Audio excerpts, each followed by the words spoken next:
watch ad for some period of time so that YouTubers can get paid and make money on ads. But can you believe that this ad is for 36 minutes? Like, I came to watch something, I didn't come to watch the ad. So why am I watching this shooting rubbish? You know? And we're supposed to be supporting YouTubers. That is a very terrible way to support YouTubers, you know? I don't subscribe to that. I don't want to watch people doing target practice. I came to watch something before it could even start. You're giving me an advert of 36 minutes. Are you serious right now? You know, so I don't watch. I don't watch certain ads. Hello, Gerardo Paredes. How are you? ¿Cómo estás? Buenas noches. That's a big hola. ¿Cómo estás? Buenas noches. ¿De dónde me escribes? It's Sunday. The weather is very hot over here. Um, I am resting. I spent the whole of the afternoon editing one video on the phone that I'm talking on. So it's been one long headache, you know. ¿Quién me dio el regalo?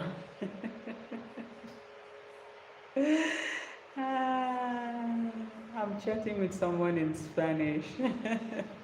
No entiendo de qué está hablando. Nadie me dio el regalo. Anyway, I'm about to have supper. I'm skipping exercise tonight. I was able to work out for 5 days this week. That's a win.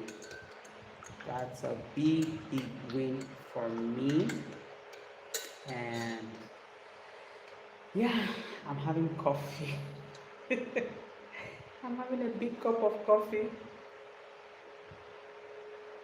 Even though I'm not tolerant to caffeine, but I'm gonna take coffee because I work from home. If I don't sleep early, I can sleep late into the mornings or wake up and make breakfast for those who need to have their breakfast and go back to bed.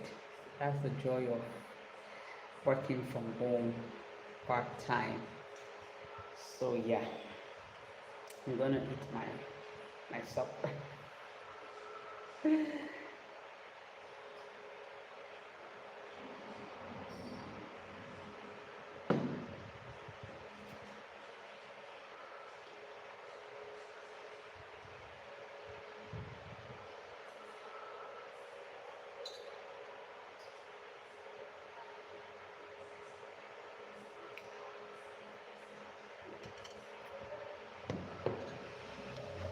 So while I'm eating, I'm studying.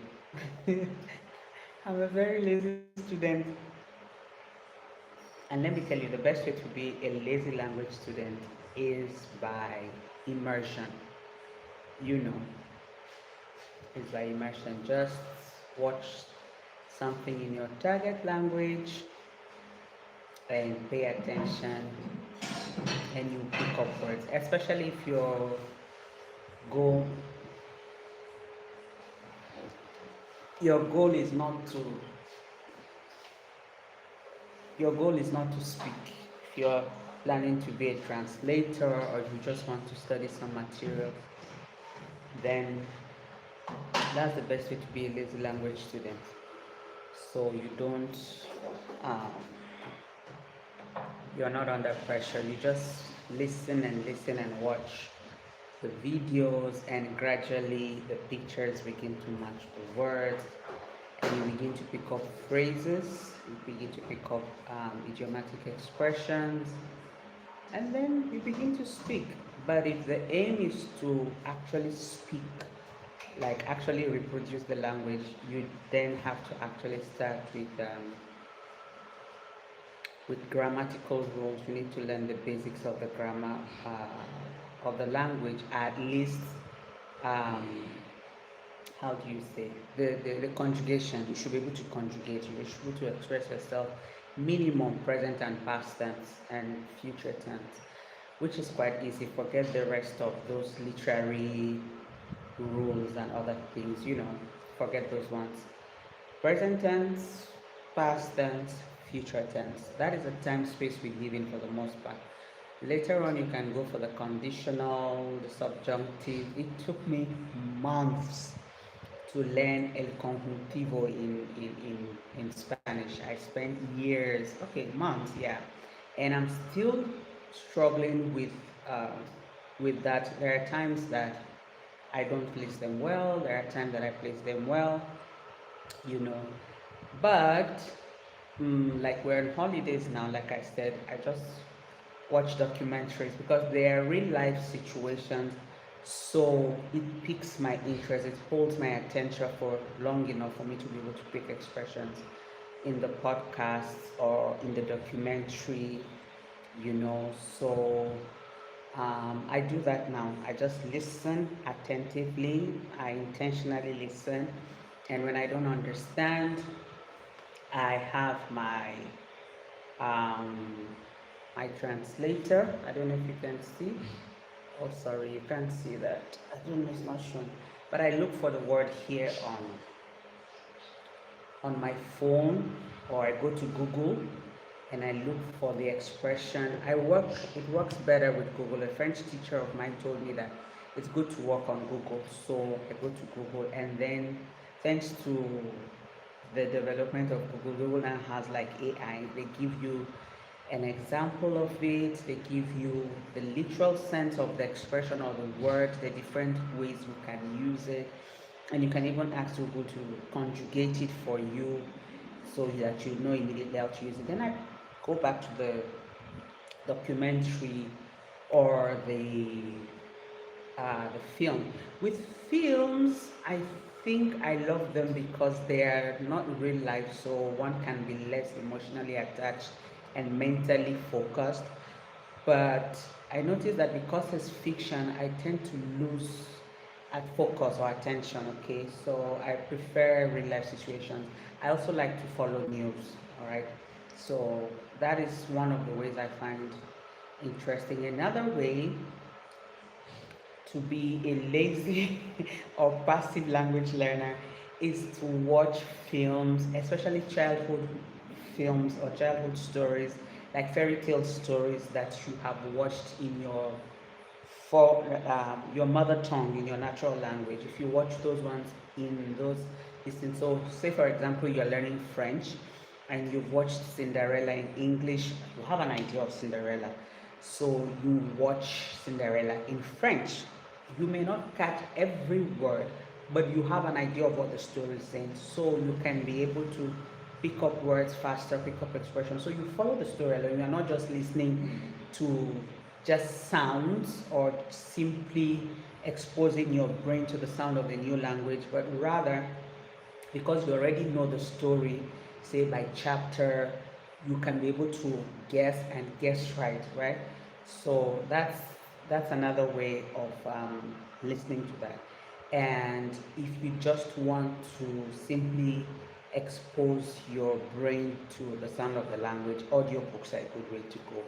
I normally download an audiobook and I put it and I listen on the bus, whether I'm going to town, I'm on a journey, but just so my brain doesn't wander around, I exercise it. And then because the languages I'm learning are quite similar one to another, I pick up very fast words and I look for the meaning. So what I do is hola. What I do is I'll hear a word in maybe Espanol and then I'll look for it in French. Sometimes they mean the same thing, sometimes they're not the same thing, but that way I have learned a new word in French because I was looking for the meaning in Spanish, and it's the same thing in Italian or English and vice versa, depending on whatever language. For example, you can talk about um, preceder, proceder, which sounds like proceed in Spanish and English, but the difference is in the meaning, right? We don't use them the same way, but it sounds similar. We call those false friends, okay? So, for example, we say salire in Spanish to go out, whereas in Italian it will be to climb up. So, when you look at those words, you can link them, and that way you memorize them better. So that's what I'm doing this evening, and that is what I'll be doing for the rest of the month. I'm going to start grammar, proper language study um, in January. For now, I'm just relaxed. I really want to slow down. My target for this month is health wise. I really want to push through and solidify the habit of exercise, since I'm not going anywhere for the holidays. So I want to be able to do that, create or perfect that habit of waking up every morning, or most mornings, and doing my exercise at the earlier part of the day. So that is my focus, just to make that habit, and then I can add up on that. This year I've just been building my habits by bit by bit by bit by bit. So, for example, with my diet, I do a little bit of portion control. With language classes, I've been learning one aspect of grammar to the other. So, at a point in time, I was learning grammatical rules, and next time I'll go back and learn a certain tense. Next time I'll go back and learn a certain mood, So I'm not sprinting. I'm doing a marathon. That is how I'm living my life. Okay. So yeah, I just wanted to share that with you. I don't feel comfortable eating and talking in front of the camera. So my tea is getting cold because there's a fan on, and I like my beverage hot when it's hot beverage. So, Gerardo, gracias por estar aquí conmigo.